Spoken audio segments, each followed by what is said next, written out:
What's up everyone, Thralls here once again. I'm Necrotic Nick, and I have an album review for you. And honestly, it's not something I thought I'd ever be reviewing on this channel just because this band has been defunct for so damn long. And honestly, they're kind of on that cusp between like metal and rock and industrial. I am talking about the first album in about 20 years, maybe even more, from Stabbing Westward, Chasing Ghosts. This also comes out on the 18th of March on COP Records. This band formed in 1985 in Illinois. This is their fifth full-length. They broke up in 2002 after a string of, well, three really good albums. Actually, I like their first three albums a lot just because I kind of grew up with them. And then the last one in 2001 definitely left a lot to be desired. They broke up after that. I believe Christopher Hall, the frontman and possibly main composer for the band, I believe, went on to form a band called The Dreaming. And then as recent as 2016, I believe they got back together, and this is the first album they have released in forever. And it sounds like Stabbing Westward, which for those that don't know who Stabbing Westward is or have ever heard any of their stuff, it's, again, kind of industrial metal, industrial rock, hard rock, radio rock. They kind of got lumped in with nu metal like a little bit, but not really. It was more along the lines of the most radio accessible stuff that you ever heard from Nine Inch Nails. It's kind of along those lines. Except for their fourth self-titled album, which they pretty much stripped back everything industrial, everything metal-ish, and just made a very listless, depressing album that I own, but I really don't listen to very much. This immediately from the start kind of shows off that they want to get back to their sound on the first three albums. The opening track, I Am Nothing, which was actually released last year as a single, kind of kicks off with like some big heavy riffs. I mean, after you get past the dubstep burps that kind of started off, you get some big heavy chunky riffs, big industrial drums, lavish synths, which synths are a really huge part of this. I was really surprised because generally a lot of their stuff, though synths accompany it, it's very guitar driven and driven by, you know, vocal melodies. This is definitely really driven by the synths on this album. This song is a solid opener and pretty much showcases, in a nutshell, what Stabbing Westward, well, was and now is again.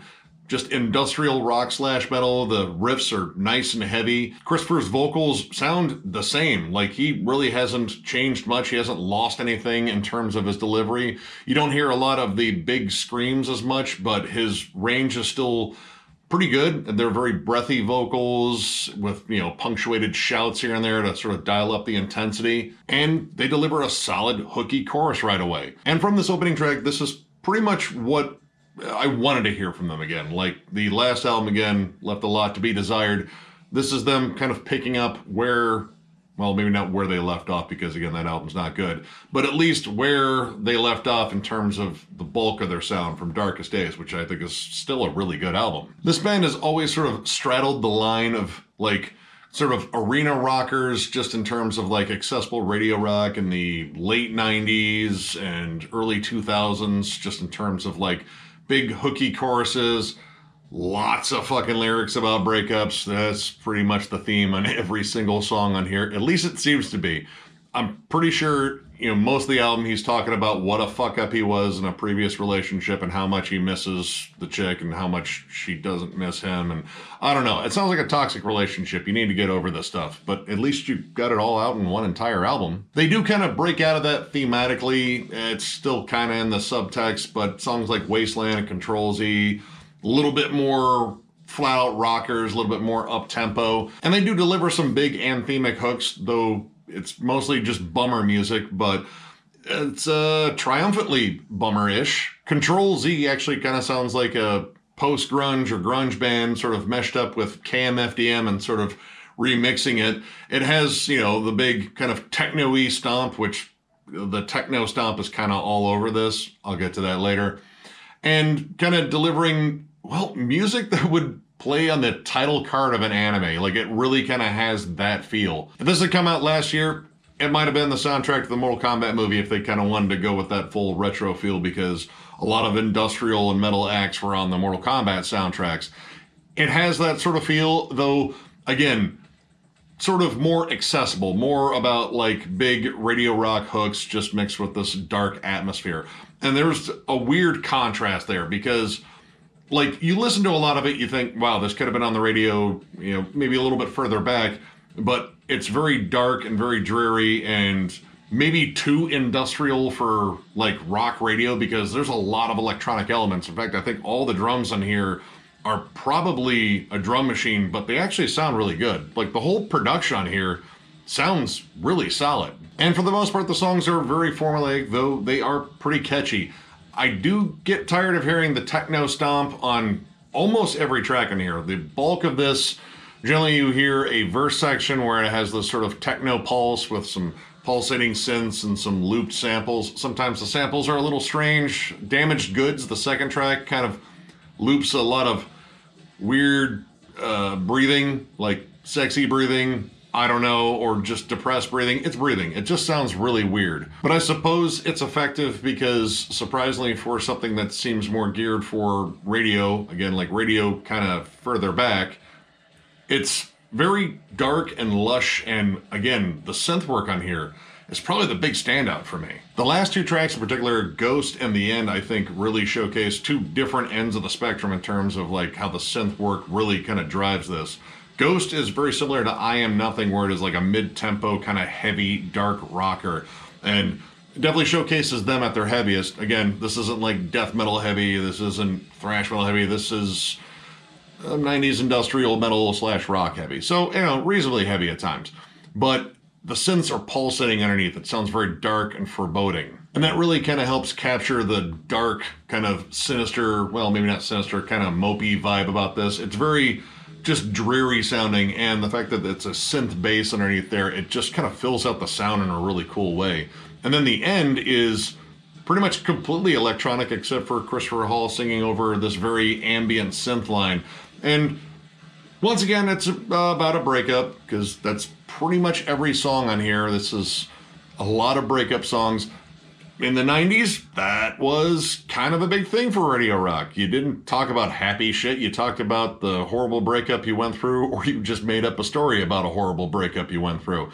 Either way, it kind of pushed units, and I think lyrically, I would love to see this band move beyond that, but that is kind of their shtick. But this song is actually really good. It's the most subdued, soft song, and one of two songs that is actually over 7 minutes, which at least is kind of un-radio rock-ish, but when it comes down to the structure of some of the songs, it's still very, again, formulaic, very cut and dry. Verse, chorus, maybe a brief bridge. Not a lead guitar to be found, but that really isn't part of their style anyway. But this song I really liked in terms of the longer tracks. It builds well, and it builds to just sort of a dreary, synthy, spacey sound. It's a sci-fi breakup song or something like that. She's seeing a cyborg now, and he's got all sorts of attachments, and you can't compete. Sorry, Chris, until you get a detachable penis with multiple settings and multiple lengths, girths, and whatnot, you're not going to compete with that. But I like the whole dark, moody vibe of the song. It actually is a really cool closer to the album. The other longer song, Push, unfortunately just feels like an extended version of most of the other songs on here. It just feels kind of drawn out. It's kind of the same in terms of like the big lush synths. It's a little bit quieter and more subdued to start. When it starts building up, you get like a Tool-ish bass line on there, and then comes this big radio rock chorus, which honestly, with the whole vibe and the mood of that song to begin with, it feels kind of forced. Not every one of these songs really needed the big radio rock power chorus. Some of them maybe just needed to be dark and dreary and not anthemic about it. This is definitely one where they kind of shoehorned in a radio rock chorus just for a little sing-along section, and it doesn't work. It kind of kills the vibe of the song. And when it comes down to the negatives of this album, it does get hellishly repetitive. There's a lot of songs that really kind of feel similar, like they kind of drive that sort of techno stomp a lot. You know, it's almost in every track. And lyrically, you get really tired of him singing about what I assume is the same breakup. I don't know. How many different breakups has this guy been through? But it sounds like he's talking about the same thing on every song. varying degrees of emotion to it. Like maybe he's angry about the breakup this time. Maybe he's just sad. Maybe he's blaming himself. Maybe he's blaming her. I don't know. I got tired of hearing about it though. Hell, in the act of me searching for something different in here in terms of lyrical subtext, there is a line that he shouts out in Damaged Goods where he says, "Save me." I was like, wait a minute. You can only save yourself. You said so before on Darkest Days. Hell, that was a pretty big single, dude. You should know better. And I have to say a low point for me was the song Crawl, which kind of feels like it's supposed to be the ballad. I feel like they did it better on the end. Like, that was that song in terms of, you know, what it was supposed to be. I mean, the lyrics are kind of interchangeable. It's kind of about the same thing. But the song really doesn't do much for the album. Like, yeah, it's maybe a little bit softer, but there's softer tracks in here that are better, and it doesn't really evoke any different emotions or any different atmosphere in here. The cool, like, pulsating synths on here are awesome, but I can say that about virtually every track because that was one of my main things about this is I really like the synth work, and the production on it is really fantastic. Honestly, there were times where I thought, man, if you stripped out a lot of the radio rock stuff on here and just made it synths, just kind of dark synths, this might be more appealing for me because I kind of like that stuff. And I think all the moods are pretty much captured in the synths. The riffs are decent. I mean, for what they are, they're just kind of there to drive the song and make them heavier in spots. But honestly, it's the synth work and all the cool melodies behind it that really kind of just fill out the song, like make them more engaging, because without all the electronic elements, this is just kind of a regular rock album. Nothing really wrong with that, but it really doesn't grab me with that element alone. It's all the industrial stuff that's underneath it. Now, I have to say my expectations for this album were pretty low. I didn't know what they would sound like coming back, you know, really hope for them getting back to their main sound, which they did for the most part here. But there was a part of me that thought they could come back with that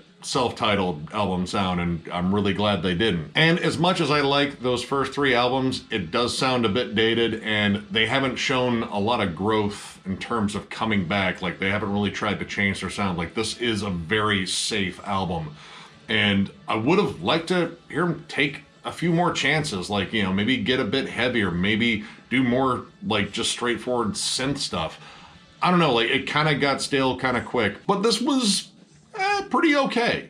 So overall, I'm gonna give this 2.5 stars.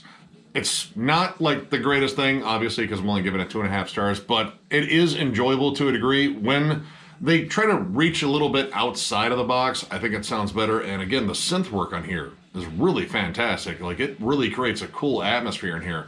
It's just the whole constant pursuit of a big radio rock chorus on like every song. It gets a little old, plus the themes on it, which are breakup, breakup, breakup, breakup. Maybe I recovered a little bit. Oh no, I'm thinking about the breakup again. I'm going to cry into the synthesizer and guitar. And of course, put like a techno rhythm behind it because I want people to shake their booties to my misery. In some aspects, this is better than what I expected, but in other aspects, it kind of left me wanting more. I think Darkest Days, they kind of branched out a little bit on that album. There were some, you know, different things they were doing. Granted, they were still talking about breakups the entire time, but at least the songs were varied up. This one, it kind of just stays in this same sort of stagnant pace at a certain point, and it kind of got old. I wanted just a little bit more out of it. But I am glad they are back, and it was just kind of cool sitting back and listening to something and kind of reacquainting myself with a band I haven't listened to in a while. So if you were a longtime fan of Stabbing Westward and their last album before this one did not do much for you, I would say definitely check out this album because it is more akin to the first three, and it should remind you why you liked them in the first place. And for those of you that aren't familiar with this band, check it out. Form your own opinions. Who knows, you might really dig this. So if you enjoyed this review, give it a thumbs up, and if you are new to the channel, subscribe because we do stuff like this all the time. We are also on Patreon. If you'd like to help us out there, there'll be a link down below. And we also have shirts for sale. If you would like one, hit us up on thrallsofmetal.com. There will be a link to that down below. You can place an order there and get one of your own. Again, we're still waiting for Larry Fine to get a hold of us. Hopefully he sees this or another video where we've said this at the end of the video. All you have to do is send a message to us, Larry. thrallsmetal@gmail.com. Put in the header, hey, I won. Please give me my stuff. And we will. We just need your contact information, so get a hold of us, man. So, in conclusion, I thank you all once again for watching, and we will catch you later.